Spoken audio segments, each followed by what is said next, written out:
A second woman went public accusing Lieutenant Governor Justin Fairfax of another sexual assault. In a statement, the lawyers for the accuser, Meredith Watson, say she was raped by Justin Fairfax in 2000 while they were both students at Duke University. We have statements from former classmates corroborating that Miss Watson immediately told friends that Mr. Fairfax had raped her. The statement also calls for Fairfax to resign from office. We are awaiting a statement from the Lieutenant Governor's office. He has repeatedly denied a sexual assault allegation from 2004 that was revealed earlier this week. Let's bring in tonight's panel. Betsy Woodruff, politics reporter for the Daily Beast and an MSNBC contributor. Shauna Thomas, Washington bureau chief for Vice News. George Will is a syndicated columnist and MSNBC contributor. And Stephanie Cutter, a former Obama campaign deputy campaign manager. I should note that Terry McAuliffe, the former governor of Virginia, who's already had been calling for Governor Northam to resign, now has called for Justin Fairfax to resign. He said this in a tweet a few minutes ago. The allegations against Justin Fairfax are serious and credible. It is clear to me that he can no longer effectively serve the people of Virginia as lieutenant governor. I call for his immediate resignation. Stephanie Cutter, I had noticed that Democrats over the last week more comfortable calling for Herring and Northam to go, sort of wait and see on Fairfax. It was at the time, he said, she said. There was no, and it didn't seem as if we were ever going to feel like we'd ever know the story. He said, she said. It obviously, second accuser changes things. A second accuser backed up by people who can corroborate it at the time.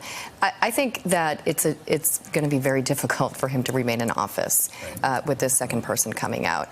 If Democrats want to maintain the moral high ground on these issues, and we prosecuted Justice Kavanaugh in those hearings. We didn't get very far, but we prosecuted him on very similar allegations, and it was the right thing to do. If we want to maintain that moral high ground, Fairfax has to go. Do you expect Terry McAuliffe to be alone for very much longer? The second accuser probably means that most of these national Democrats say, got to get on this. Yeah. And I think if there are two people, assuming both of these are true, and if the second person has people that she told in real time, what else is out there?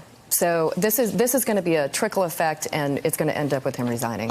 George, before you comment, let me put up the statement from Justin Fairfax. They've just put out their statement here. Let me read it to you.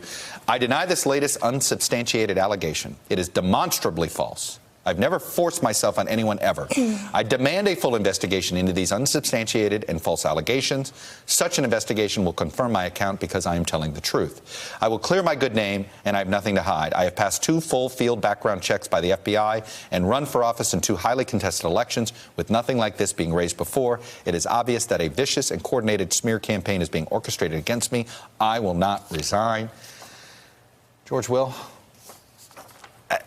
what do Democrats do? What do you do forget Democrats, what do you do in a situation like this? Well, first of all, the lieutenant governor used the word demonstrably, therefore demonstrated. He did it, so you're right. He better demonstrate. He's given a hostage to fortune just by using that. It's conceivable that the survivor, I won't say the winner, but the survivor in this train wreck could be Northam, because blackface was a bad thing to do and insensitive and childish and a long time ago. But that accusation pales against what we're now hearing about his subordinates, and he might look like the last person to hold the ship together.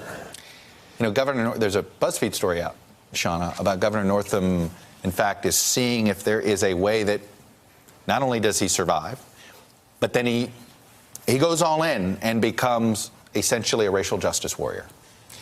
Is that something the Democratic Party can accept? I think at this point, when you know that Justin Fairfax has someone accusing him of rape, they may have to, to keep the party going in that state at the very top, they may have to figure out a way to accept that.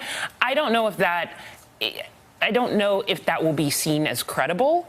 And I also think, he's going to have to run, well, he can't run for re-election, so they can be rid of that problem at some point.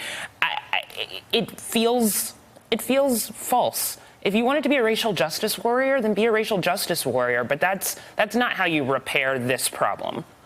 There's a national Democratic primary happening right now. It's just beginning.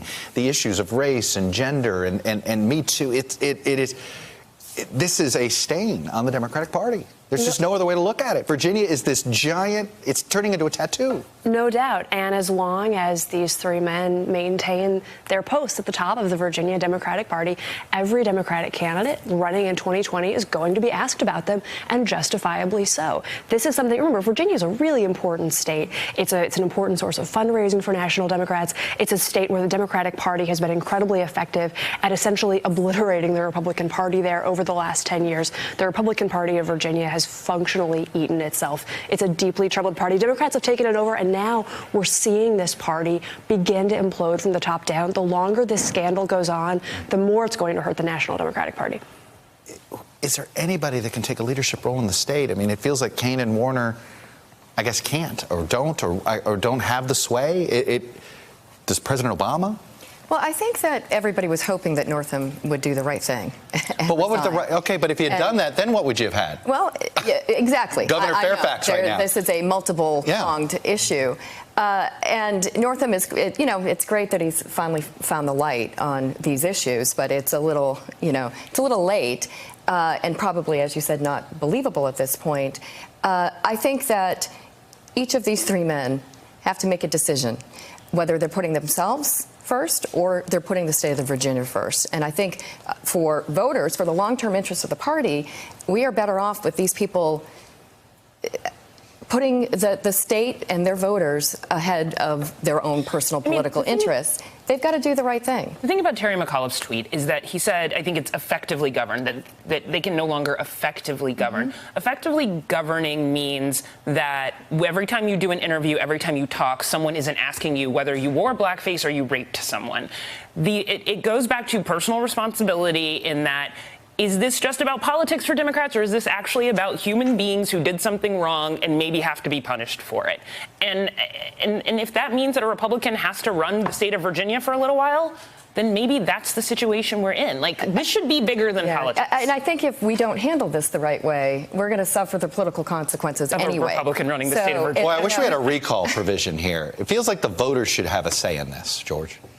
But they don't. So this is the political class will sort this out. But as you said, this is occurring at the beginning of the Democratic national primary. And we saw the ruthlessness and swiftness with which the Democrats moved against Al Franken because he was blurring their message at a time when they were having great fun with Judge Roy Moore in Alabama. So I would expect that they will not sit still and allow their message to be drowned out by this cacophony from Virginia.